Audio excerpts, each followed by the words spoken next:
یعنی کہ پرفیکشن اس کا شرط ہے، تو پرفیکشن تو بہت مشکل چیز ہے.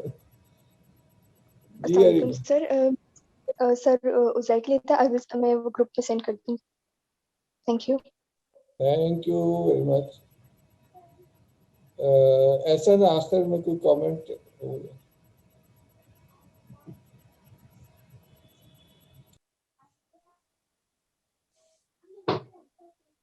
نہیں، آواز نہیں آ رہی، آواز نہیں آ رہی. اس دن بھی یہی مسئلہ ہوا تھا. دوبارہ سے اس کو سلیکٹ کر لیں. نہیں سر میرا بھی سوال ہے، میں کہاں ہوں؟ اوہ ہو، اتنی آج آپ خاموش رہی ہیں کہ میں 2 منٹ پہلے میں صبر کا مظاہرہ کری تھی کہ آپ کو کہیں میں یاد آؤں کہ میرا بھی وجود ہے. آپ بالکل یاد تھی، میں نے پورا سسٹم بنایا ہوا تھا، ابھی بھول گیا. وہ اصل میں سید صاحب کے جو تھا نا سوال، اس میں ذرا جذباتی ہو گیا، اس لیے آپ کو بھول گیا. جی مریم. اچھا، ایک تو میں نے یہ کہنا تھا کہ دونوں اساتذہ کے اکٹھے ہونے کا یہ فائدہ ہے کہ آج فاضل صاحب ماشاءاللہ بہت مسکرائے ہیں. میں نے ان کو کبھی اتنا مسکراتے ہوئے کسی کلاس میں نہیں دیکھا.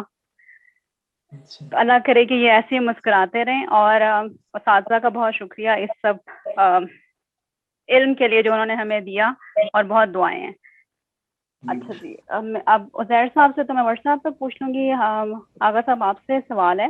یہ علامہ اقبال کی ریکنسٹرکشن آف ریلیجس تھاٹس سے میں نے سوال لیا، تو انگریزی میں ہے تو ترجمہ کرنے کی کوشش میں کروں گی.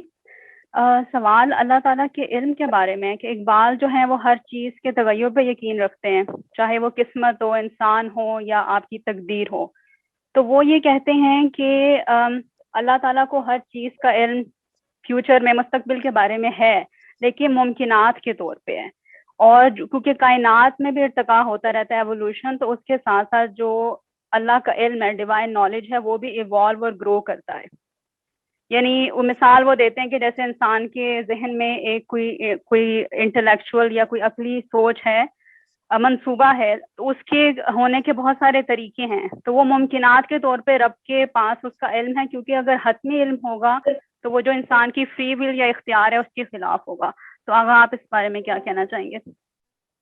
دیکھیں، یہ وہی بات ہے جو ابن سینا نے کیا ہے کہ اللہ تعالیٰ کلیات کا علم رکھتا ہے، جزیات کا علم کے اوپر جو ہے انہوں نے بحث کی ہے. تو امام غزالی نے اسی پہ ان کو کافر کہا تھا کہ ابن سینا قائل ہے کہ اللہ تعالیٰ عالم مطلق نہیں ہے، اور اللہ قرآن میں فرما رہا ہے کہ ہوا بکل شیء علیم، وہ ہر شے کا علم اس کے پاس ہے، چاہے وہ شے ماضی میں ہو یا حال میں یا مستقبل میں. تو یہ قرآن کے بھی خلاف ہے یہ بات. یہ اصل میں ہوا ان کی جو فلسفی جو نظریہ ہے وہ یہ ہے کہ ایک کلی ہوتی ہے، مفہوم ایک کلی ہوتا ہے کہ جس میں کسی قسم کا تغیر و تبدل نہیں ہوتا. کہ جب ہم کہتے ہیں کہ انسان وہ ہے کہ انسان حیوان ناطق ہے، مثال دے رہا ہوں جو منطق فلسفہ میں تعریف، انسان کی ایک تعریف ہے. اب وہ چاہے زائد ہے وہ بھی اس کے زمرے میں آتا ہے، چاہے عمر ہے، بکر ہے، خالد ہے، جو بھی ہے.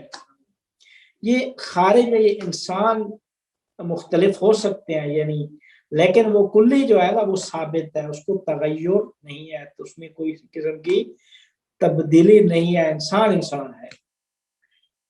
لیکن جو جزیات ہیں وہ قابل تبدیل و تغیر ہیں. انسان، میں، زید، عمر، بکر، خالد، یہ جزیات جو ہیں وہ یہ ساری کی ساری قابل تبدیل ہیں.